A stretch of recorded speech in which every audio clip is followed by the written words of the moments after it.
তাহলে মাদকের বিরুদ্ধে একাধিক নিউজ প্রকাশ করায় পতেঙ্গার চিহ্নিত মাদক সম্রাট আলাউদ্দিন এবং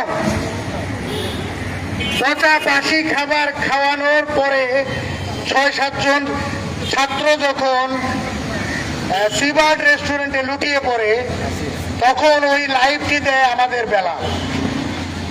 আমরা সন্দেহের বাইরে রাখতে চাই না যে বেলালের মৃত্যুর সাথে তারাও ওতপ্রোতভাবে জড়িত। আমরা প্রশাসনকে বিনীতভাবে অনুরোধ জানাবো যে বেলালের পোস্টমর্টম আপনারা করতে পারেন নাই, কিন্তু আর যে দুজনের পোস্টমর্টম করেছে তাদের পোস্টমর্টম রিপোর্টের মাধ্যমে যেন এই টেম্পারিং মদ কে বিক্রি করে, কোথায় বিক্রি করে, কিভাবে বিক্রি করে, এই তথ্যগুলো আপনারা এনে তাদের শাস্তির আওতায় আনবেন।